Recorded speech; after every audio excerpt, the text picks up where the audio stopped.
una elevación de la PIO, que como consecuencia da un daño glaucomatoso. Con lo cual vemos que la exploración fundamental para diagnosticar esta entidad es la gonioscopia. En cuanto a la clasificación, podemos hablar de dos grandes grupos.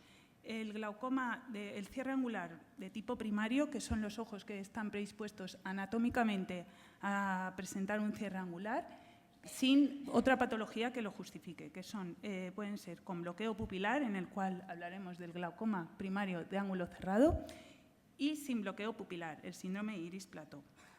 A continuación, aquí están todas las patologías del cierre angular secundario. En cuanto al glaucoma primario por ángulo cerrado, podemos decir que los factores de riesgos demográficos se presentan antecedentes familiares, hay una mayor prevalencia en mujeres de edades avanzadas y se ha visto en los diferentes estudios que hay una alta prevalencia en población asiática y en los esquimales. En cuanto a los factores de riesgo anatómicos, pues la hipermetropía, las longitudes axiales cortas, las cámaras anteriores estrechas y los procesos ciliares voluminosos. Las sociedades establecieron unos criterios que serían la sospecha de cierre angular en un paciente en el cual vemos un contacto iridotrabecular de más de 2 cuadrantes y se sospechará cuando no se vean otros signos de patología. Cuando hay un cierre angular primario es cuando se ve o una PIO elevada o signos en la gonioscopia que nos hagan pensar que ha habido un cierre angular, como pueden ser sinequias anteriores, pero no presenta daño a nivel del nervio óptico. Ya se establece el diagnóstico de glaucoma por cierre angular cuando se detecta una neuropatía. Como he dicho antes, la exploración fundamental es la gonioscopia. En esta imagen, cedida por el doctor Vila, podemos ver todos los signos que nos pueden llevar a pensar en una gonioscopia que ha habido un glaucoma, un cierre angular previo, como son las sinequias, los grumos de pigmento en el trabéculum y un relieve del iris abrupto en la periferia. También destacar que la neuropatía que aparece tras un cierre angular no tiene el mismo aspecto que en el glaucoma primario de ángulo abierto, en el cual destacamos más la excavación y aquí aparecen unas papilas más bien pálidas. En cuanto a los factores desencadenantes, pues son situaciones que producen miriasis medias, y a los síntomas destacar que el cuadro más florido es el del glaucoma de tipo agudo, que es el que acude a urgencias, que se diagnostica con bastante asiduidad. Pero hay que insistir en las formas de glaucoma primario de ángulo cerrado de tipo subagudo, que pueden ser son autolimitadas y pueden pasar inadvertidas, o bien el glaucoma primario de cierre angular de tipo crónico. Es muy importante detectar esta patología porque se ha visto que la mitad de las cegueras a nivel mundial producidas dentro de todos los glaucomas, la mitad de las cegueras que se producen son debidas a glaucomas primarios de ángulo cerrado, con lo cual es una patología mucho menos frecuente pero mucho más mutilante. En cuanto al tratamiento, pues en una fase aguda reduciremos los niveles de PIO con todos los tratamientos, intentaremos abrir el ángulo y una vez si tengamos controlada la PIO y se haya cerrado la pupila, intentaremos hacer la iridotomía si la córnea nos lo permite, o bien iridectomía quirúrgica o bien, si no se puede, iridoplastia láser argón. Y muy importante, realizarla en el ojo afectado y preventiva en el ojo contralateral. Si aún así, porque el cierre angular se ha producido de tipo sinequial y ya no podemos controlar la PIO con tratamiento médico, pues nos podemos plantear un tratamiento quirúrgico, que puede ser bien la extracción de cristalino con o sin goniosinequiolisis, cirugías combinadas, incluso dispositivos de drenaje, según se estime conveniente. En cuanto a la otra entidad agrupada dentro del cierre angular primario es el síndrome del iris-plató, en el cual el mecanismo principal ya no es el bloqueo pupilar, sino es una configuración anómala del iris que hace que es un iris más grueso, con una inserción más anterior y una banda ciliar pequeña o inexistente. Entonces, se produce una obstrucción. Son ojos en los cuales vemos un cierre angular, pero tienen una cámara anterior no tan estrecha. Distinguir la configuración en iris-plató, en la cual se resuelve con la iridotomía, y el síndrome iris-plató, que a pesar de la iridotomía no conseguimos controlarlo y nos planteamos una iridoplastia láser argón. Aquí vemos las imágenes típicas de la gonioscopia del iris plateau, donde se puede ver la doble joroba y una BMU, y donde se ven los procesos ciliares anteriorizados y un bisante polo anterior. Recordar que el síndrome de iris plateau es un ángulo cerrado con un iris aplanado y una cámara anterior profunda. Y en cuanto a las entidades que justifican un cierre angular secundarias, pues estas pueden ser con bloqueo pupilar, como son las uveitis anteriores en el iris bombé con la seclusión pupilar, de origen cristaliniano, facomórfico, facotópico, las lentes de cámara anterior y sin bloqueo pupilar de tipo traccional o por empuje posterior. En cuanto a las conclusiones, creo que debemos tener presente la existencia de un glaucoma primario de ángulo cerrado de tipo crónico, con lo cual es fundamental que realicemos una gonioscopia detallada a todos nuestros pacientes y valoremos si hay signos que nos hagan sospechar que ha tenido patología. Las nuevas técnicas nos abren nuevos horizontes porque nos permiten una exploración de la cámara anterior que nos da mucha información a veces sobre la fisiopatología, sobre todo las nuevas OCTs, y que con el tiempo está habiendo una tendencia a realizar cirugía precoz del cristalino en pacientes predispuestos a tener cierres angulares. Muchas gracias.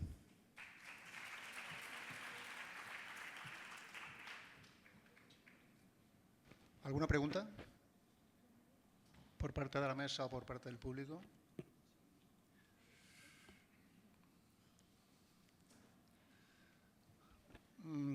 Yo te preguntaría, en el sospechoso de cierre angular primario,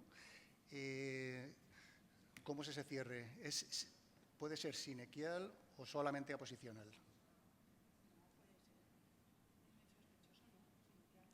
Correcto. ¿Y en los demás puede ser sinequial o aposicional? A ver, para centrarnos un poco, que igual eso no lo deja bien claro. En la tabla que he puesto sobre sospechoso, la sospecha de cierre angular primario y glaucoma por cierre angular, se ha visto que hay una evolución, que es como una evolución natural de la enfermedad. Son ojos predispuestos a que el ángulo se cierre. Entonces, sufren cierres angulares, se van haciendo sinequias, y estas sinequias, si el cierre se mantiene en el tiempo, se pueden ir uniendo y se va cerrando todo el ángulo, que es lo que marca el pronóstico de cara a una cirugía y a que resolvamos el cuadro. La presencia de sinequias, pues... De acuerdo. ¿Y cómo diferencias un cierre sinequial de una posicional? Por la gonioscopía de indentación. Vale, muy bien, perfecto. Eso es muy importante. Sí, hay que pensar que lo había dicho. ¿Alguna pregunta más?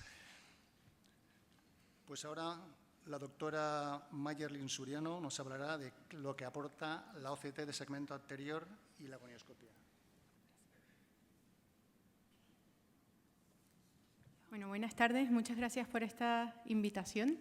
Les hablaré de lo que ha comentado el doctor, de qué es lo que nos aporta la OCT del segmento anterior y la gonioscopía. Como ya hemos visto, los glaucomas por cierre angular son un conjunto de enfermedades que tienen en común, bien sea sinequias periféricas del iris o un cierre aposicional. Y es muy importante para el oftalmólogo identificar los cambios anatómicos y fisiopatológicos que puedan estar ocurriendo en los ojos de estos pacientes, porque ello va a determinar el tratamiento que aplicaremos. Normalmente, cuando realizamos una exploración con la lámpara de hendidura, existen signos que nos pueden permitir sospechar un probable cierre angular. Pero cuando vemos esto tenemos que hacernos 3 preguntas. ¿Es esto suficiente? ¿Este ángulo es ocluible? ¿Se trata de un cierre sinequial o aposicional? Realmente todo ello lo podremos responder si realizamos una gonioscopía. Es decir, cuando tenemos una sospecha de cierre angular, ello nos va a obligar a ver el ángulo de nuestros pacientes. Lo más básico, y lo que todos sabemos, es la conocida clasificación de Schaffer, que si vemos las 4 estructuras, en este caso la banda ciliar, el espolón, el trabéculum y la línea de Schwalbe, será un ángulo grado 4, si vemos 3 estructuras será grado 3, 2 grado 2 y grado 1 si vemos solo la línea de Schwalbe o grado 0 si no vemos ninguna estructura. Y dependiendo del grado en donde se encuentre nuestro paciente, podremos determinar el riesgo de cierre inminente, probable o imposible. Pero, ¿esta información es suficiente o qué otra opción nos puede brindar la gonioscopía? Ya sabemos que con la gonioscopía podremos saber si se trata de un ángulo ocluible o no ocluible, pero realmente también vamos a poder saber si se trata de un cierre aposicional o sinequial. Y todo ello es importante porque nos ayudará a determinar el tratamiento de nuestros pacientes. Entonces, si el iris no nos permite visualizar las estructuras como en este caso, o iris que son convexos, acá, por ejemplo, en este caso solamente estamos viendo la línea Schwalbe y el trabéculum. ¿Qué tenemos que hacer? Bueno, si tenemos una lente de Goldman, tendremos que realizar la maniobra de descentramiento, que consiste en decirle al paciente que mire hacia el espejo y, como vemos en este mismo ángulo, donde antes no veíamos el espolón, ahora ya lo podemos ver. Si tenemos una lente de 4 espejos llamada de Posner o la de Zeiss, al realizar esta maniobra también comenzaremos a ver el espolón. ¿Y en qué consiste esta maniobra? Simplemente colocamos la lente en la córnea de nuestro paciente y apretamos un poco hacia la córnea. ¿Y qué vamos a conseguir con ello? Que el humor acuoso se desplace hacia la periferia, desplace el iris hacia la cámara posterior y podamos ver las estructuras angulares. ¿Y cuál de las dos lentes es mejor? Bueno, todos sabemos que en la mayoría de las consultas contamos con la lente de Goldman, pero esta lente requiere de fluido de contacto, además tiene un solo espejo, es decir, la tenemos que rotar 360 grados, mientras que esta otra lente tiene los 4 espejos que prácticamente podremos ver los 360 grados del ángulo sin necesidad de rotación, no requiere de fluido, además nos permite realizar la maniobra de identación, es decir, o lo que también llamamos gonioscopía dinámica, que nos va a permitir diferenciar un cierre sinequial y aposicional. Y otra cosa muy importante es que la superficie de contacto de la lente de Goldman es de aproximadamente 12 milímetros y si realizamos mucha presión podemos generar un cierre angular artificial, es decir, que lo estamos generando nosotros mismos. Por eso la lente de 4 espejos tiene una superficie de contacto de 9 milímetros y ello es lo que nos permitirá realizar la maniobra que les he descrito anteriormente. Pero, ¿qué debemos de valorar en la gonioscopía del cierre angular? Además de todo lo que hemos visto anteriormente, debemos de determinar la inserción aparente y real del iris, la amplitud, que ya lo hemos visto, la configuración, si el iris es convexo, cóncavo, plano o platoide, la presencia de sinequias y de pigmento. Y por ello existe la clasificación de Spaeth, porque la de Schaffer, como hemos visto, no nos habla de ninguna de estas características y dependiendo de en qué grupo esté nuestro paciente, podremos determinar si hay riesgo muy probable, moderadamente probable o poco probable de cierre angular. Ahora comparemos la gonioscopía de la OCT. Como sabemos, la gonioscopía es un método subjetivo, pero recientemente se ha realizado un estudio en el cual 3 oftalmólogos expertos realizaron gonioscopía y prácticamente la coincidencia fue perfecta en el diagnóstico del cierre angular. La OCT es un método objetivo importante que es sin contacto, además es reproducible, no genera las molestias de la gonioscopía para el paciente, se puede realizar en la oscuridad, pero con la gonioscopía podremos observar todo un cuadrante, mientras que en la OCT solamente podremos ver un solo meridiano. ¿Y qué es el cierre angular según la gonioscopía? Es la no visibilidad de la malla trabecular de la línea de Schwalbe, pero en la OCT el cierre angular es cualquier contacto de la periferia del iris y el tejido corneal angular en cualquier zona anterior al espolón escleral. Además, la OCT tiene otras ventajas. Podremos determinar y estudiar la permeabilidad y el tamaño de las iridotomías. Bueno, esta imagen es de un estudio, se han hecho estudios que comparan la OCT con la gonioscopía y realmente son pruebas complementarias, pero se ha encontrado en este estudio que para el cierre angular es superior la gonioscopía con respecto a la OCT.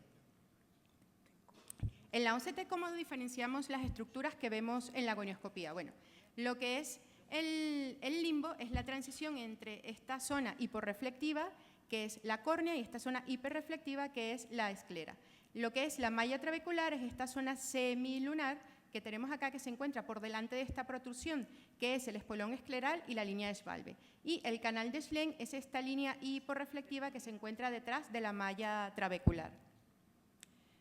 Existen parámetros que nos determinan la OCT, se está intentando que las OCTs lo hagan automáticamente, que son el TIA, que es lo que nos mide el ángulo corneal, el AOD, que es una línea perpendicular a la córnea que va desde 500 micromicras por delante del espolón hacia el iris o 750 micromicras desde el espolón hacia el iris.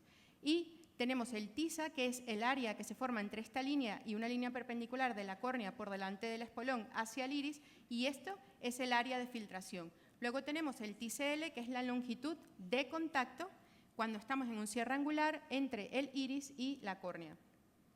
Y esto ahora veremos más adelante por qué es importante. Un ejemplo de por qué es o qué nos aporta la OCT es en este caso, por ejemplo. Acá tenemos una iridotomía que podríamos pensar que es permeable, pero realmente no lo es. Tiene acá una membrana. Además, podremos medir las iridotomías y se ha encontrado que una iridotomía eficaz es aquella que mide entre 150 y 200 micras. ¿Por qué? Porque permite el paso del humor acuoso y además equiparar la presión entre la cámara posterior y la cámara anterior. Además, por ejemplo, en este caso, un paciente con un glaucoma facomórfico se le hizo una iridotomía, no se logró ningún cambio a nivel del ángulo y posteriormente con una iridoplastia con láser argón vemos cómo el ángulo se abre, motivo por el cual aumentan los parámetros de la AOD y del TISA, como vemos acá y acá. Otro ejemplo, un paciente que se le realizó también iridotomía periférica, porque en este caso, iridoplastia periférica, porque no fue posible hacer una iridotomía y vemos cómo se abre el ángulo. Un caso similar. Y ya en este tenemos un iris plató en donde podemos ver la rotación anterior de los procesos ciliares y el antes y el después de la iridotomía periférica con láser argón. Bueno, eso es todo. Muchas gracias. Y los esperamos esta noche en el Oftalmo Rock.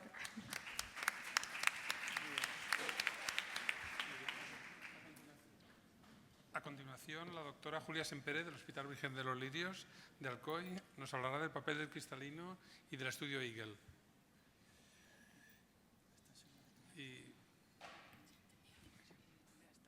Para finalizar el bloque del cierre angular, voy a hablar del estudio Eagle, que últimamente hemos hablado mucho de ello, pero vamos a contarlo un poquito. Ay, perdón, ¿esto cómo pasa? No me pasa. ¿Pasó? No pasó. Perdón. No pasa. Con esto no pasa. Creo que Ni esto ni eso. nos vamos atrasando un poquillo, pero es problemas técnicos lo que están haciendo que nos atrasemos, pero vale. ¿Con qué pasó? Bueno, el estudio Eagle se presentó hace 6 meses en Lancet y lo que ha planteado es la extracción del cristalino esclerótico en pacientes con glaucoma primario de ángulo cerrado como alternativa para el manejo. Sabemos que se utiliza rutinariamente en pacientes con catarata, pero su eficacia y seguridad no está demostrada en pacientes sin catarata. Y además tenemos conciencia de que el cristalino juega un papel importante en el desarrollo del cierre angular.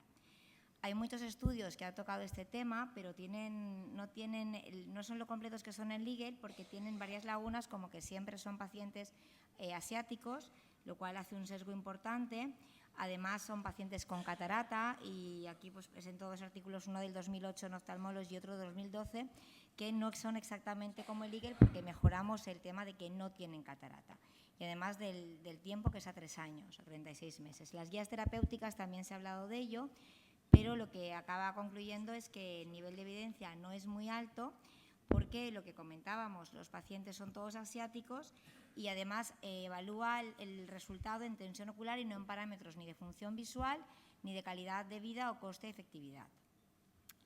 Por tanto, bueno, el glaucoma es la principal causa de ceguera irreversible en el mundo, aunque el glaucoma primario de ángulo abierto es bastante más frecuente, el glaucoma primario de ángulo cerrado acaba con más probabilidad en ceguera irreversible. Se calcula que para 2020 5,3 millones de personas estarán ciegas por esto.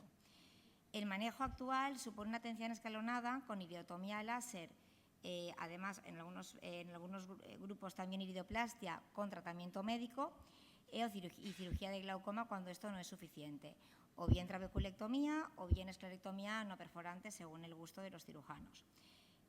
Sabemos que el cristalino juega un papel importante en el mecanismo de cierre angular. Por tanto, la extracción temprana de la lente clara mejorará el control del glaucoma abriendo el ángulo de drenaje y este procedimiento podrá reducir la necesidad de fármacos y cirugía posterior, en comparación con la atención estándar que hacemos habitualmente. El objetivo del estudio era evaluar la eficacia, seguridad y coste-efectividad de la cirugía del cristalino transparente versus la iridotomía periférica y tratamiento tópico, en pacientes o bien con nuevo diagnóstico de cierre angular primario o con glaucoma primario por cierre angular, a 36 meses y evaluando por primera vez la calidad de vida.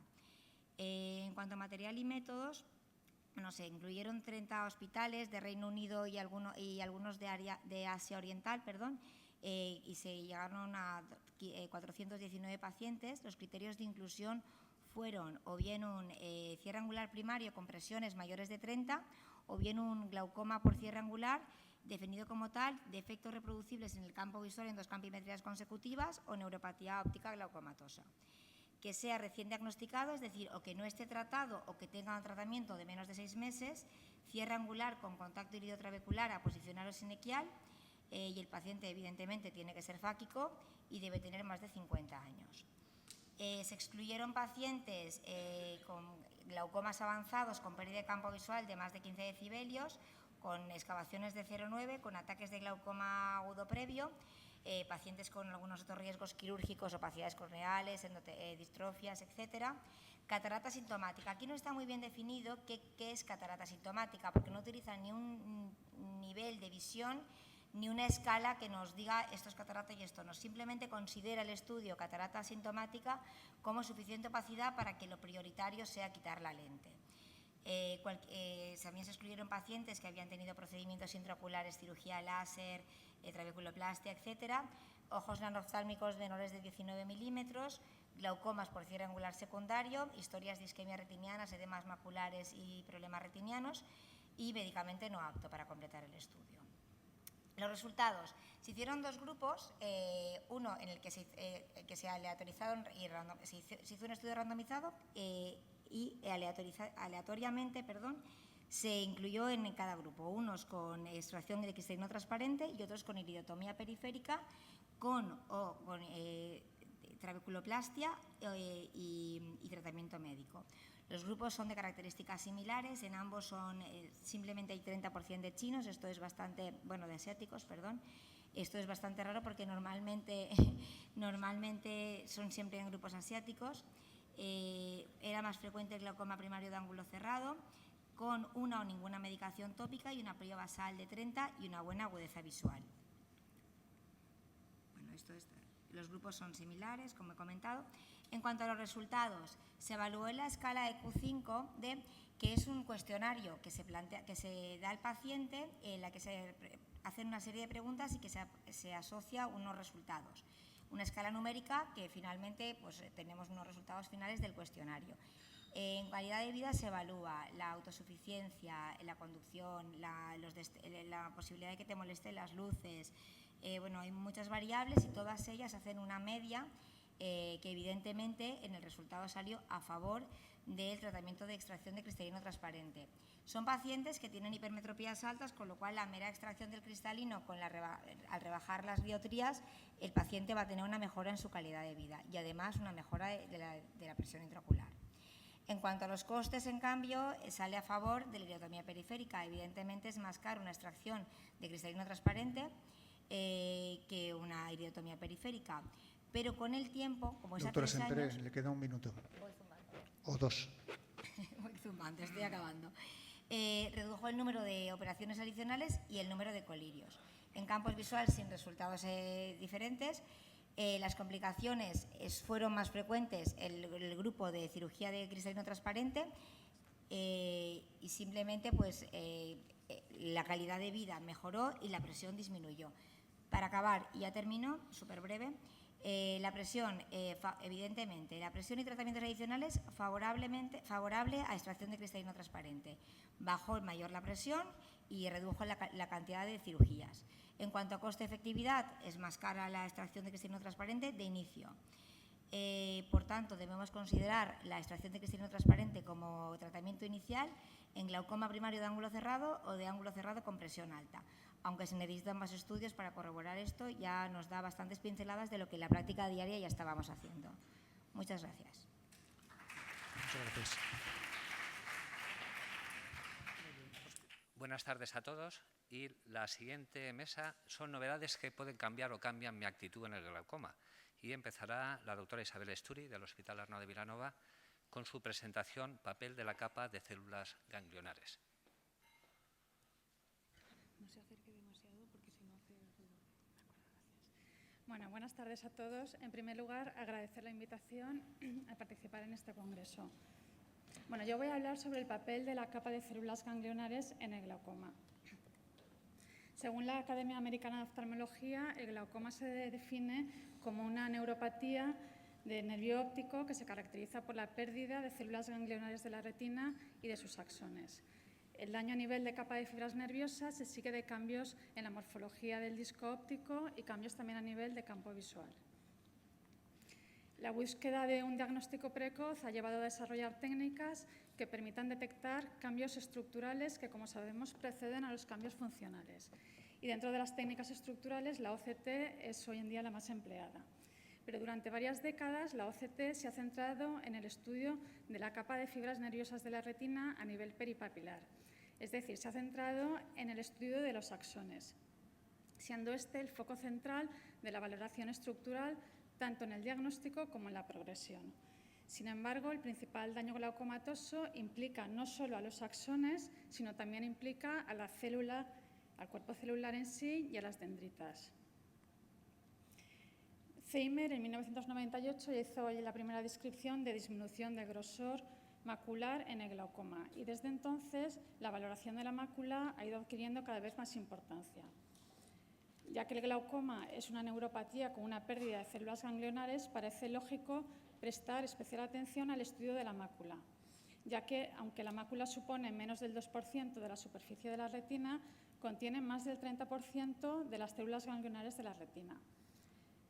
Sabemos que el área paramacular está formada por varias capas de células ganglionares y fuera de esta área se limita a una sola capa. Esta gran densidad de células ganglionares y el hecho de que su cantidad sea relativamente constante entre la población sana hace que la mácula teóricamente sea un lugar ideal para el estudio de estas pérdidas de células ganglionares en el glaucoma. Sabemos que las células ganglionares se distribuyen en 3 capas en la retina, son las capas más internas. La capa de fibras nerviosas de la retina, que corresponde a los axones, la capa de células ganglionares, que sería el cuerpo neuronal, y la capa plexiforme interna, que serían las dendritas. Al conjunto de estas 3 capas es lo que se denomina complejo de células ganglionares y es lo que se va a afectar preferentemente en el glaucoma. Los avances tecnológicos nos han facilitado el desarrollo de algoritmos de análisis a nivel macular que nos permite segmentar todas las capas de la retina. En concreto, las que nos interesan, que son las capas internas, nos permite segmentarlas y medirlas, y todo esto con una elevada reproductibilidad. También permite obtener mapas de espesor de la mácula, del espesor total, de la capa de fibras nerviosas, de la capa de células ganglionares y de la capa plexiforme interna. Esto correspondería a una capa de células ganglionares en un sujeto sano. ¿Y qué nos vamos a encontrar en un glaucoma precoz? Pues en el análisis de células ganglionares, en el glaucoma precoz, vemos la configuración típica en escalón en la región temporal de la mácula, que recuerda la forma de un caracol. Y esto se produce por la asimetría en el grosor de la capa de células ganglionares y de la capa plexiforme interna entre el hemisferio superior y el hemisferio inferior. Este análisis de asimetría de células ganglionares tiene capacidad diagnóstica en el glaucoma temprano. Sin embargo, en fases más avanzadas, esta utilidad es más limitada. Entonces, en el glaucoma incipiente vemos esta asimetría entre los 2 hemisferios y a medida que va avanzando el glaucoma hay una pérdida de células ganglionares que ya afecta a los 2 hemisferios. Y en fases finales puede haber un espesor residual que normalmente es a expensas de la capa plexiforme interna. Han sido numerosos los estudios que se han hecho de la capa de células ganglionares en el glaucoma y en todos destaca como un marcador sensible de daño glaucomatoso en glaucomas preperimétricos, con una alta reproductibilidad. La capacidad diagnóstica de la capa de células ganglionares en el glaucoma precoz es elevada, con una alta sensibilidad y especificidad, sin embargo, es comparable a parámetros de capa de fibras nerviosas de la retina y la rentabilidad diagnóstica realmente no supera a la de capa de fibras nerviosas. También hay una buena correspondencia con hallazgos funcionales. Entonces, ¿qué ventajas nos ofrece el estudio de capa de células ganglionares? Pues, en primer lugar, la menor variabilidad interindividual en el espesor de las capas internas de la retina a nivel macular. Como hemos dicho, su cantidad es relativamente constante y hace que sea un parámetro bastante homogéneo entre la población. Esto a diferencia de la capa de fibras nerviosas a nivel peripapilar, que viene condicionada por el tamaño y forma de la papila, por los vasos, por la atrofia peripapilar. Y esta gran variabilidad condiciona una alta tasa de falsos positivos. En concreto, a mayor longitud axial, mayor probabilidad de falsos positivos. Entonces, en estos casos, el análisis de células ganglionares podría ser una medida más fiable y se podría convertirse en una alternativa. También hay que tener en cuenta que los ojos con ángulos fobia disco óptico grandes, el análisis de células ganglionares podría verse afectado. Otra posible ventaja es que, debido a la gran densidad de células ganglionares, esto hace que aumente potencialmente su rango dinámico diagnóstico. Y otro aspecto interesante sería el seguimiento de la progresión en glaucomas avanzados. Sabemos que el campo visual central se mantiene hasta fases finales de glaucoma y preservarlo es importante para mantener la calidad de vida del paciente y es crucial para determinadas actividades diarias como puede ser la lectura. Pero el seguimiento de la progresión cuando los glaucomas son tan avanzados es muy complejo. En primer lugar, porque la atrofia a nivel de capa de fibras nerviosas es avanzada y los cambios en el anillo neuroretiniano en el disco óptico son muy difíciles de detectar. Por otro lado, los cambios a nivel de campo visual tienden a fluctuar y también son difíciles de valorar. Y con los algoritmos de progresión en la OCT, a partir del espesor de la capa de fibras nerviosas, en los glaucomas avanzados podemos encontrarnos con el efecto suelo. Sabemos que todos los instrumentos de OCT tienen un valor suelo por debajo del cual las medidas no son fiables. Pues bien, determinados estudios sugieren como una alternativa potencial al estudio de progresión en glaucomas avanzados y terminales cuando tanto los parámetros del disco óptico como los de capa de fibras nerviosas de la retina peripapilar hayan alcanzado el suelo de su resolución diagnóstica. Todos los parámetros son importantes en el manejo del glaucoma y todos nos aportan información: el anillo neuroretiniano, la capa de fibras nerviosas peripapilares y la capa de células ganglionares. Y el mejor rendimiento diagnóstico realmente lo proporciona la combinación de todos estos parámetros. Algunos estudios sugieren la necesidad de nuevas técnicas que combinen los resultados tanto de capa de fibras nerviosas como de capas internas de la retina a nivel macular. Como conclusiones, el análisis de capa de células ganglionares a nivel de la mácula se plantea como un nuevo parámetro tanto para el diagnóstico precoz como para el seguimiento de la progresión en etapas avanzadas. Es una herramienta adicional que confirma el daño estructural de glaucoma, aunque su rentabilidad diagnóstica en el glaucoma precoz no supera el de capa de fibras nerviosas de la retina a nivel peripapilar. Sí que podría ser una alternativa en papilas anómalas y tener en cuenta que la combinación de los tres parámetros es lo que nos proporciona el mejor rendimiento diagnóstico. Y muchas gracias.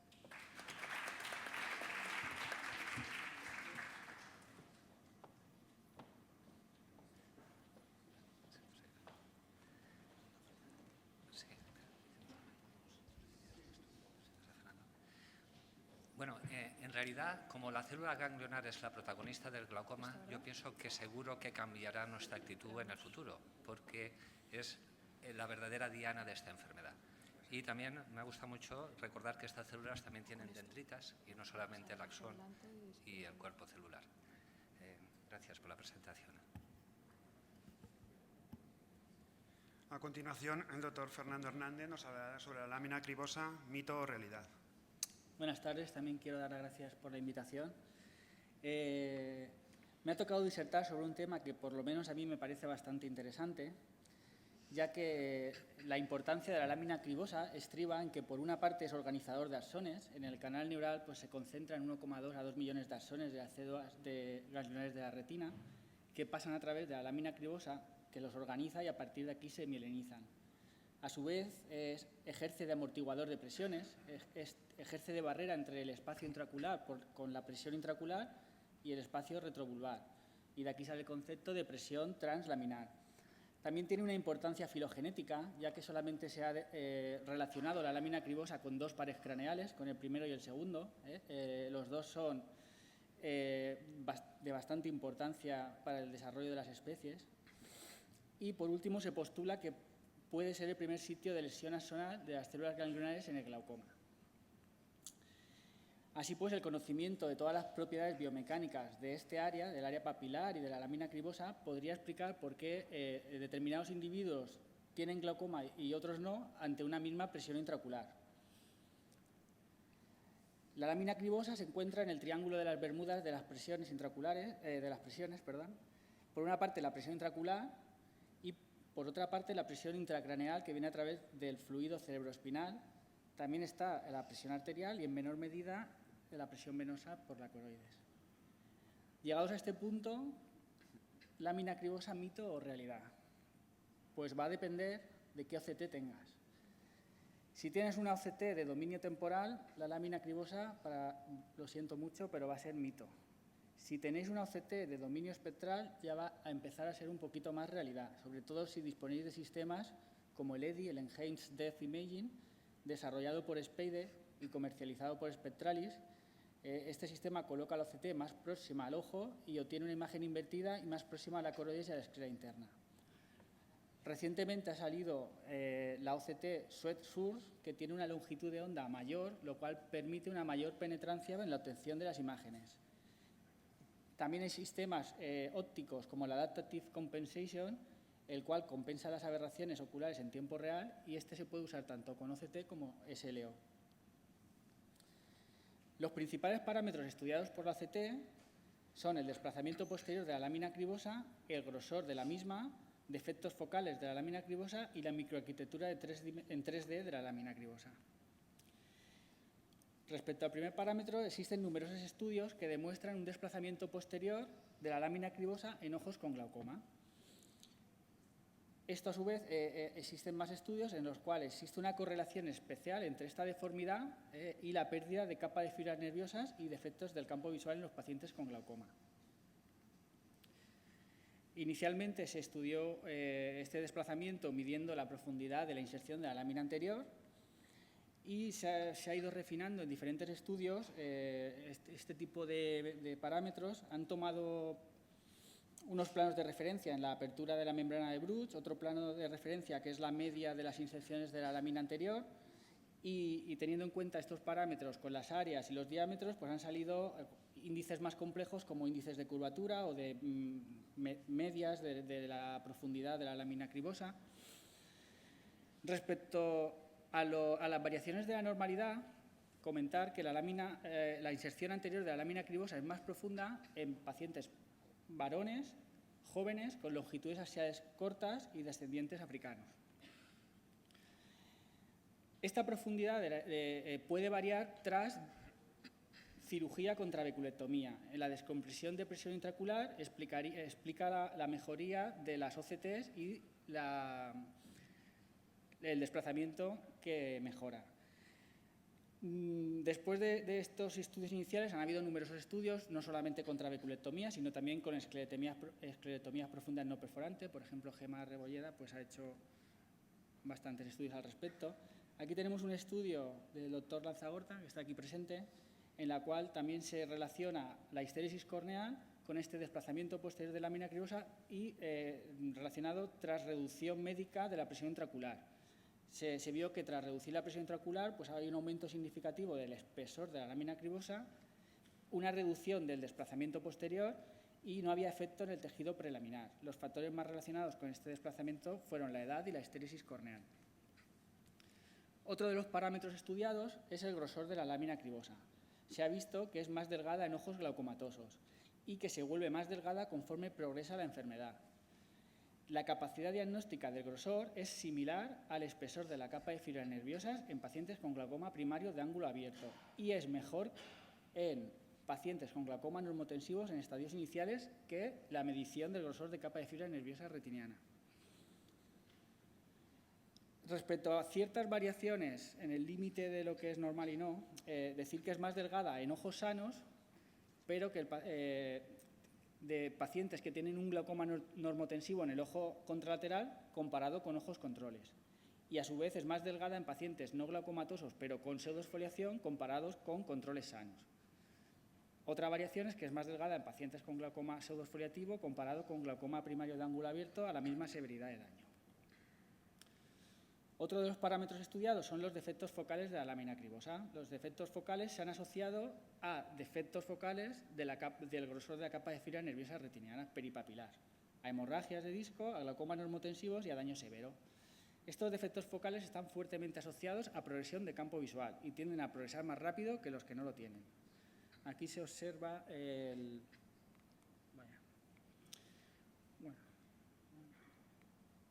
ahí se observa cómo los defectos localizados de la capa de la lámina cribosa se relacionan con defectos focales del grosor peripapilar de la capa de fibras nerviosas. A su vez, se ha demostrado ser un biomarcador de pérdida de campo visual. Estos mismos defectos focales de lámina cribosa se han correlacionado espacialmente con hemorragias de disco. Y esta laminopatía focal también se ha asociado a fosetas adquiridas.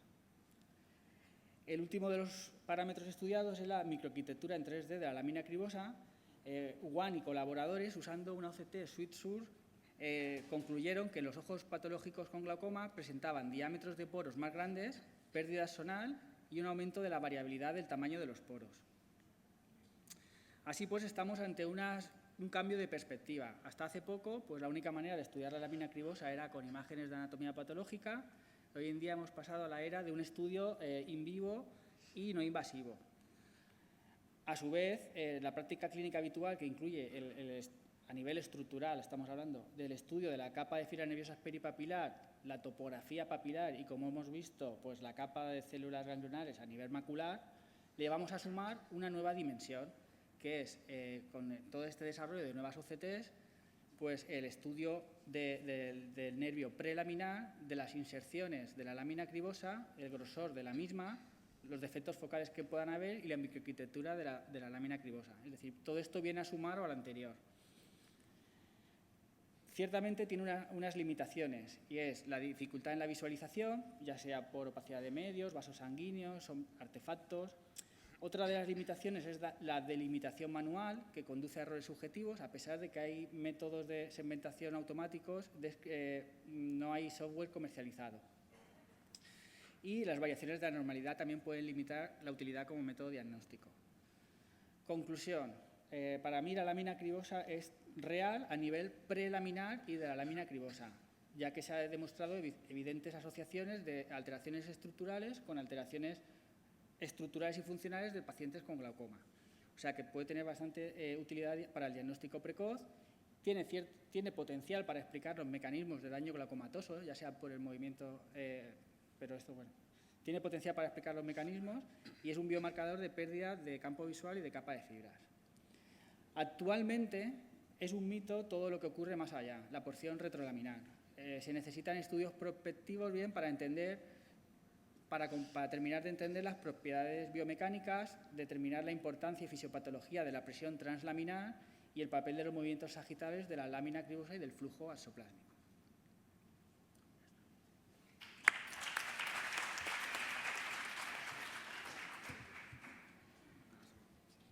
Fernando. Vale. Fernando, ¿tú crees que hoy por hoy el estudio de la lámina cribosa es aplicable en una consulta de glaucoma normal para hacer diagnóstico precoz? Yo creo que sí. Es complementario. Los parámetros alguno de los parámetros era superior al estudio al grosor de la capa de fibras nerviosas que hacemos actualmente. Entonces, sí que es cierto que con la OCT que tenemos actualmente hay que adaptarla y lleva su tiempo hacer bien una exploración que sea aceptable en calidad, pero hay que seguir por este camino porque luego vendrán los métodos automáticos, cada vez será más fácil y será como la OCT ahora, que será algo estándar. Yo pienso que sí. Bueno, muchas gracias también por tu presentación. Yo creo que la humilde esclera, quizá para que al glaucomatólogo le cambie la actitud va a ser más difícil que la célula ganglionar. Digamos, comparar una célula estilosa con tejido conectivo eso resulta un poco así difícil, pero muy interesante todo. Bueno, y la última presentación es la del doctor Aitor Lanzagorta, de la Fundación Fisabio, que busca el posoperatorio o buscando el posoperatorio ideal. Todo el mundo que se dedica al glaucoma sabe que un posoperatorio tormentoso es lo que realmente define esta especialidad. Buenas tardes. Cuando nosotros realizamos una cirugía de glaucoma, yo me voy a centrar sobre todo en la esclerotomía profunda no perforante, un gran porcentaje del éxito va a venir determinado por cómo hayamos realizado la cirugía. Si somos capaces de tallar una membrana trabeculoesquelética lo suficientemente fina y amplia para que percole el humor acuoso subtravés y consigamos que genere una ampolla o un lago escleral que sea completamente eficaz, pero todos sabemos que también un porcentaje muy elevado va a depender de cómo nos manejemos en el posoperatorio. Siempre intentamos evitar que exista un exceso de inflamación que va a conducir a un exceso de cicatrización y a una fibrosis de la ampolla, que es la cosa más frecuente de fracaso de la cirugía de glaucoma. Lo que queremos son ampollas que sean discretamente elevadas, que no sean disestésicas y que además no tengan áreas de necrosis. Por tanto, si nosotros dejáramos evolucionar una cirugía de glaucoma de manera natural, casi todas conducirían al fracaso. Y es importante que inclinemos la balanza de la cicatrización a nuestro favor para conseguir esa ampolla eficaz. Hoy por hoy existen múltiples métodos, los más extendidos o los más fáciles de acceso son el manejo de los corticoides y el manejo de los antimitóticos. Los corticoides lo que hacen sobre todo es disminuir la permeabilidad vascular y disminuyen la presentación de macrófagos y polimorfonucleares, y sobre todo los antimitóticos lo que actúan es sobre los fibroblastos, disminuyendo su proliferación. Si bien los antimitóticos, aunque la verdad que son bastante eficaces, conllevan una serie de complicaciones desagradables, como puede ser la formación de estas ampollas necróticas o cadavéricas. ¿Y qué pasa con los corticoides? Pues realmente no existe un consenso en cuanto al posoperatorio de los corticoides. Si miras un texto clásico de glaucoma, muchos autores utilizan en la trabeculectomía, que es una cirugía que normalmente es más inflamatoria y sobre todo por la iridectomía, pautas largas de 6 meses de corticoides. Mientras que los padres de la EPNP, cuando escriben los subcapítulos, siempre hacen como un mes de tratamiento con una pauta ligera de corticoides. Sin embargo, el desarrollo de las OCT del segmento anterior ha motivado muchos estudios, como este presentado en ARBO, donde se ha visto que existe una modificación constante y bastante importante de los lagos esclerales durante los 6 primeros meses de cirugía. La pregunta entonces es, si bien ¿por qué los lagos esclerales se están modificando durante 6 meses? Utilizamos solo una pauta de corticoides de 1 mes de duración tras una EPNP. Por tanto, nosotros planteamos un estudio cuya hipótesis es que una pauta larga e intensiva de corticoides de 6 meses de duración consigue mejorar los resultados de la EPNP a través de la medición de la reducción de la presión, valorando el número de procedimientos asociados, el número de colirios antiglaucomatosos y estimando la supervivencia de la cirugía a los 2 años. Los criterios de inclusión básicamente son los de cualquier estudio de estas características, que es un glaucoma primario de ángulo abierto con una presión de más de 21 no controlada médicamente, o que esté controlada pero exista progresión, y sobre todo para el caso de la EPNP los criterios de exclusión era que existiera un ángulo cerrado. El cronograma era el siguiente: una visita preoperatoria, una cirugía, es una PNP convencional con implante supracoroideo y nosotros nos suturamos el tapete superficial, y luego con revisiones posoperatorias a la semana, mes, 3 meses, 6 meses, 1 año y 2 años. La pauta corta consistía en un antibiótico, moxifloxacino, cada 8 horas durante 10 días y la desametasona, una gota cada 8 horas durante 1 mes, mientras que la pauta más intensiva y larga era también el mismo antibiótico, y luego empezábamos con psicoterapia de cada 2 horas durante el primer mes y íbamos disminuyendo progresivamente hasta llegar a los 6 meses. De los 46 pacientes que se incluyeron en el estudio, porque todos eran fáquicos y costaba un poco más reclutar, 3 pacientes fueron excluidos por rotura de la membrana durante la intervención y posteriormente se randomizaron 21 pacientes a la pauta corta y 22 pacientes a la pauta larga con un seguimiento de 2 años. Estos son los resultados. Ya al mes después de la cirugía existía una clara diferencia a favor de la reducción de presión en el grupo de la pauta más intensiva y larga, y además existía también un mayor éxito total, entendiendo por esto como una reducción con una presión de menos de 21 mililitros de mercurio, sin necesidad de colirio antiglaucomatoso, y también existía una reducción bastante importante comparado con el otro grupo en cuanto al número de colirios antiglaucomatosos asociados en el posoperatorio. Si analizamos la curva de Kaplan-Meier, también vemos que existe una diferencia significativa en la supervivencia a los 2 años en la pauta larga frente a la pauta corta. En cuanto a las conclusiones, es que una pauta larga de corticoides, en nuestro caso, consigue mejorar los resultados de la PNP, bien porque consigue una mayor reducción de la presión, disminuye el número de colirios antiglaucomatosos y aumenta la supervivencia de la cirugía. Muchas gracias.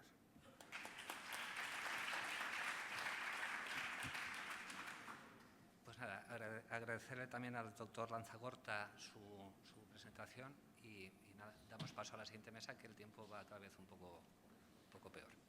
Bueno, pues seguimos con la mesa de glaucoma. Ahí estamos.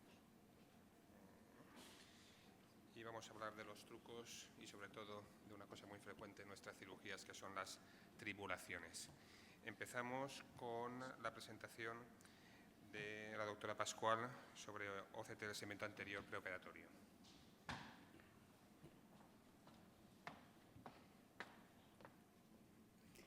Buenas tardes. Continuando con la cirugía del glaucoma, vamos a ver qué utilidad tiene la OCT de segmento anterior en este ámbito. Ya se ha hablado del ámbito médico, de la valoración del ángulo camerular, del análisis del biométrico del segmento anterior, controlar el volt, el contacto, la amplitud de la cámara anterior, etc.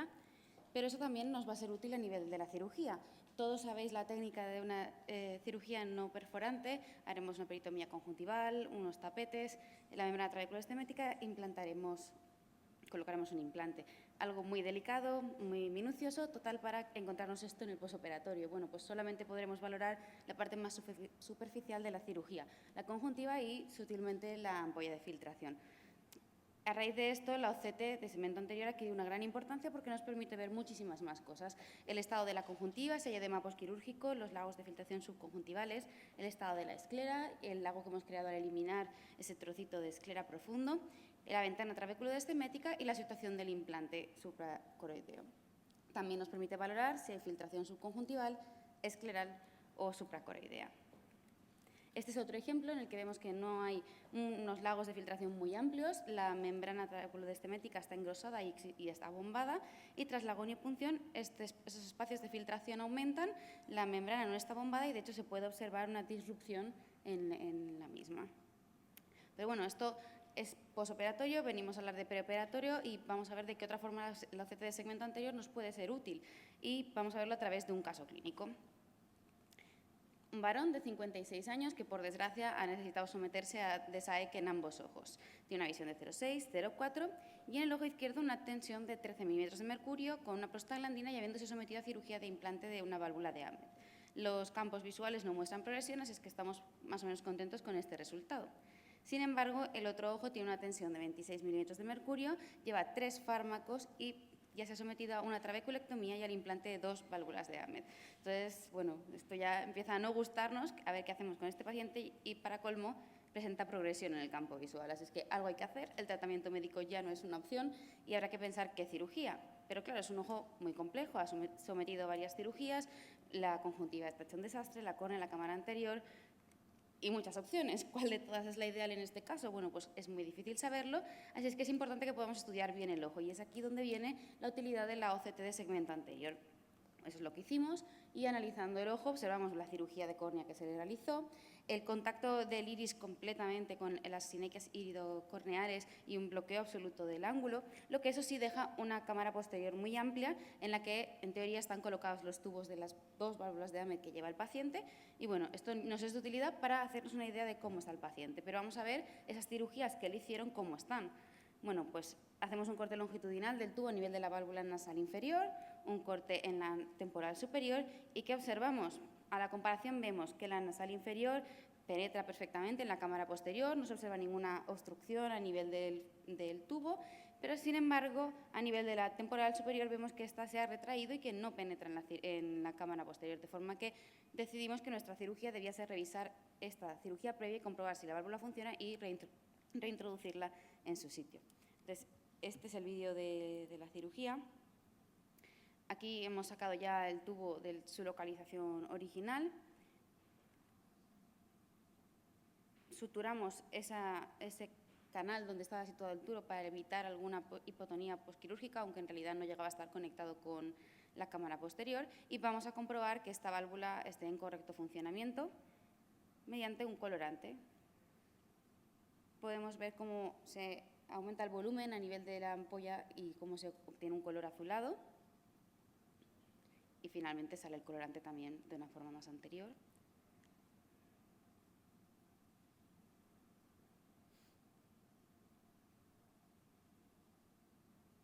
Revisamos la cirugía, vamos a retirar esa fibrosis, ese quiste que se genera alrededor de la válvula,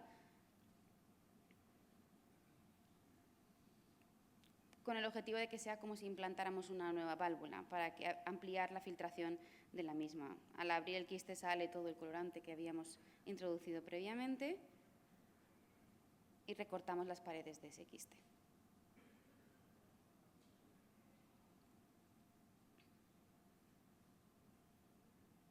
Comprobamos de nuevo que funciona la válvula, que efectivamente funciona.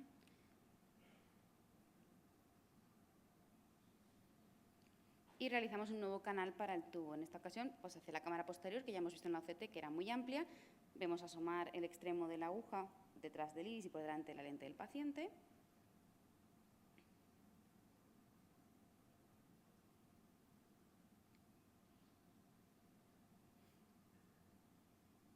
Y posteriormente introduciremos en el nuevo trayecto que hemos diseñado el tubo de la válvula.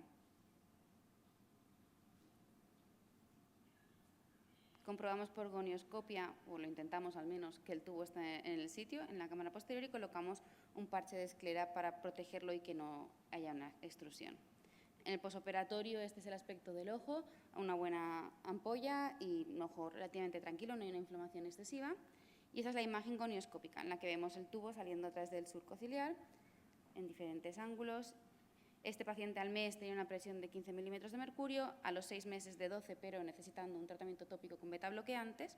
Y en resumen, la OCT lo que nos ha permitido es estudiar en detalle el segmento anterior de nuestro paciente para poder decir cuál es la técnica quirúrgica, ya que de otra manera no habríamos averiguado que ese tubo no estaba llegando a la cámara anterior y no estaba haciendo su efecto. Y para cualquier duda o comentario, pues aquí está.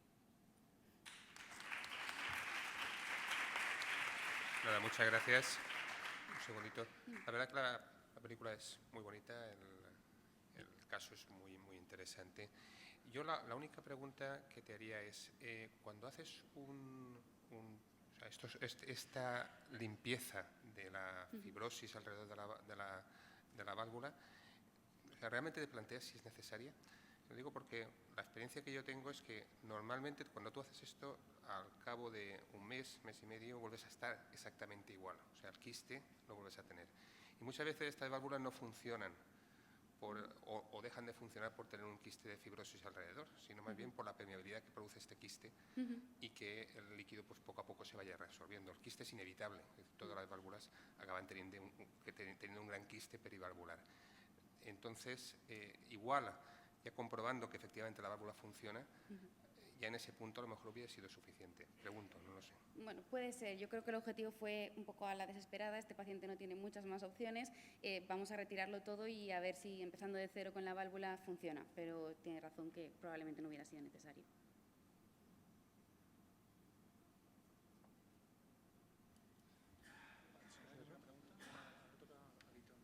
Bueno, pues pasamos a la siguiente comunicación. Y vamos a ver cómo el doctor Vicente Pérez Torregrosa nos va a contar cómo va resolviendo sus problemas con el SENA.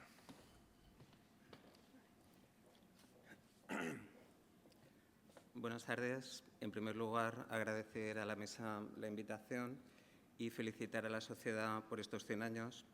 Realmente a mí lo que me pidió la mesa era comentar un caso clínico y entonces no voy a hablar de todos los problemas del CHEN, sino que voy a presentar una paciente en la que el CHEN causó una perforación conjuntival y un seidel tardío. Solo recordarles que el CHEN es un tubo de colágeno que implantamos en el ángulo y que el objetivo es comunicar el acuoso de la cámara anterior con el espacio subconjuntival para bajar la presión y que formará una ampolla de filtración. Les presento ya a una mujer de 78 años remitida para cirugía de catarata y glaucoma en ambos ojos. El glaucoma era de carácter leve y estaba controlado con tratamiento médico. Al ser una cirugía de catarata con glaucoma leve, pues consideramos oportuno hacer un FACOCHEN. Ahí observan el implante en cámara anterior, aquí la ampolla, el implante subconjuntival. Y la verdad, perdón, es que la evolución fue muy buena y a los 2 meses pues decidimos programar el segundo ojo. Esta es la cirugía, clavamos la aguja, liberamos el implante, nos da la impresión que el implante subconjuntival ha quedado algo corto, sin embargo ha quedado largo en cámara anterior y entonces con una pinza sin dientes procedemos a traccionar ligeramente la zona subconjuntival para aumentar este trayecto que idealmente debe ser de 2 a 3 milímetros. Peinamos un poco para ver el resultado, nos da la impresión que queda bien, quitamos viscoelástico, hidratamos la incisión, vemos que se forma la ampolla y pensamos que la cirugía ha ido de forma adecuada. Habitualmente los pacientes que llevan Chen los vamos revisando cada 3-4 meses porque los tenemos metidos en diversos protocolos y esta paciente pues evoluciona de forma favorable, de forma que al año y 3 meses la tensión está en 16, la agudeza visual es muy buena, pero observamos que la ampolla ha ido disminuyendo de altura, ha disminuido de tamaño y observamos una conjuntiva en tienda de campaña. En los 3 meses posteriores, inicialmente tomamos la tensión, nos llama la atención que la tensión está en 10, observamos con detalle el Chen y en este punto observamos que el extremo distal del Chen ha perforado la conjuntiva. Aquí lo pueden ver con mayor detalle, la zona de la perforación, el seidel, cómo sale el acuoso, a mayor aumento, para que lo puedan ver en detalle. Y como la situación nos alarma un poco por la comunicación con el exterior, decidimos intervenirla en quirófano mediante anestesia subconjuntival con lidocaína. Procedemos a realizar una disección de la conjuntiva con tijera y pinza, intentando no lesionar el Chen. Nos llama la atención una cápsula fibrosa de color blanquecino y aquí vemos el Chen totalmente encapsulado para sorpresa nuestra. Intentamos explantarlo, pero realmente en el primer intento se rompe. Disecamos la fibrosis que hay alrededor del Chen y también intentamos quitar la cápsula que está rodeando por completo el Chen. Ahí pueden observar la luz del Chen, se ve bastante bien. Realizamos un nuevo intento. La verdad es que es un material blando que no es fácil de manipular y nuevamente se rompe el extremo del Chen. Pensamos ya que no lo vamos a poder extraer y entonces decidimos resecarlo a ras de esclera, pero hacemos un nuevo intento. Ya desistimos, no lo podemos sacar, cerramos la conjuntiva y dejamos el Chen en trayecto en cámara anterior y el trayecto intraescleral que queda intacto. Al día siguiente, la agudeza visual sigue siendo buena, ahí ven el Chen en cámara anterior, la tensión, sin embargo, ha caído a 5, tiene menos tensión que la previa, el Chen, lógicamente, sigue filtrando y observamos seidel a través de uno de los puntos, que es lo que nos causa la tensión baja. Aquí pueden observarlo con la fluoresceína, cómo sale el acuoso por ese punto. Y a los 4 días, por la propia cicatrización conjuntival, desaparece el seidel y la tensión empieza a subir. A los 4 días tenemos 12, de forma que al mes tenemos 25. Para controlar la tensión decidimos pautar un tratamiento médico, una combinación fija, de forma que a los 2 meses la tensión la tenemos controlada con el tratamiento médico. El Chen, lógicamente, no está en el espacio subconjuntival, pero persiste en cámara anterior y en el trayecto intraescleral y la tensión sigue controlada hasta el día de hoy. Más que conclusiones, pues diré qué es lo que he aprendido yo con este caso y primero destacar que la perforación conjuntival con seidel por el Chen es poco frecuente, pero puede existir. A nosotros nos ha sucedido en uno de 55 casos. Ha sido una complicación tardía, a los 18 meses. Es potencialmente grave por el riesgo de hipotonía y de infección por la comunicación del Chen con la cámara, con el espacio, con el exterior, y relacionamos la perforación con un trayecto corto subconjuntival, una posición demasiado superficial del implante y un aspecto en tienda de campaña. Realmente el Chen es un material frágil de colágeno que tras cierto tiempo queda encajado en el trayecto intraescleral y si lo traccionamos para explantarlo se puede romper. Si se rompe, se acortará la longitud del tubo, disminuye por tanto la resistencia al flujo de salida del acuoso y aumentará la filtración con el riesgo de hipotonía y maculopatía. Luego, como han visto en el vídeo, el Chen se puede encapsular por completo y pensamos que en estos casos va a ser muy difícil hacer un needling, porque no se trata de bandas fibrosas, sino que es un tejido capsular fibroso que lo rodea por completo, que no vamos a ser capaces de romper con una aguja. Y como reflexión final, pues me gustaría decir que todos estos pacientes, tenemos 55 operados, en la mayoría de los casos ha ido bien, pero pensamos que a los pacientes con Chen a día de hoy no les podemos dar el alta, sino que hay que realizar un seguimiento prolongado porque puede haber complicaciones a medio o largo plazo, como ha sucedido en este caso de perforación conjuntival, y pensamos que el seguimiento pues, tiene que continuar a nivel hospitalario. Eso es todo y gracias por su atención.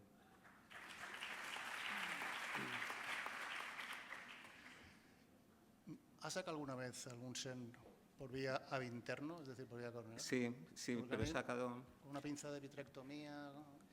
Pero yo creo que se lo puede realizar en una fase precoz, pero en este caso ni siquiera me lo planteé porque pensaba que había riesgo de rotura y realmente a mí lo que me preocupaba era la perforación conjuntival.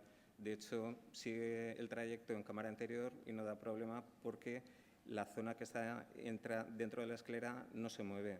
Saqué uno que quedó el trayecto en cámara anterior demasiado largo y como era el mismo acto quirúrgico salió con facilidad. Pero yo creo que una vez que pasa un cierto tiempo, que no te puedo decir cuánto, de varios meses, queda totalmente encajado en la esclera y va a ser mucho más difícil de extraer. Se va a romper antes que extraerlo. Muchas gracias. Yo quería comentarte una cosa, Aritón. A ver, hay un tema en cuanto a los implantes subconjuntivales, que no viene de ahora, sino viene desde hace mucho tiempo. Cuando empezaron a ponerse los famosos setones, tubos, casi todos eran tubos que se ponían debajo de la conjuntiva inicialmente, luego ya se empezaron a poner debajo de la esclera y buscando recubrimientos. Entonces, uno de los problemas que vamos a tener con cualquier cosa que pongamos debajo de la conjuntiva es que puede pasar lo que te ha pasado a ti, o sea, puede perforarse en el corto, medio o largo plazo.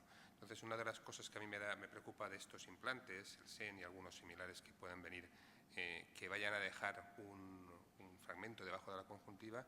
Uno de ellos es la perforación, que va a poder ocurrir en el medio y largo plazo.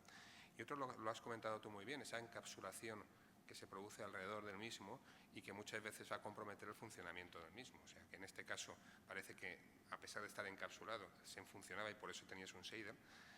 Sí, el extremo... Pero que en muchos casos ese encapsulamiento es completo y no funciona, dejan de funcionar y no tienes ampolla o tienes una ampolla, como decías tú, Claro, yo lo que veo, la experiencia que nosotros tenemos es que las ampollas cada vez van perdiendo altura. Va pasando el tiempo, se pierde la altura de la ampolla y entonces digamos que el roce, la fricción que causa el parpadeo puede hacer que el Chen o lo que tengamos implantado debajo de la conjuntiva acabe por perforarla. La verdad es que solamente tenemos un caso, ha sido tardío, el año y medio, pero por eso yo no me atrevo a darles el alta y que se vigile en el centro de especialidades, más que nada por la falta de experiencia. El que no conoce el caso a lo mejor le pasa totalmente desapercibido que lleva un Chen. Muchas gracias.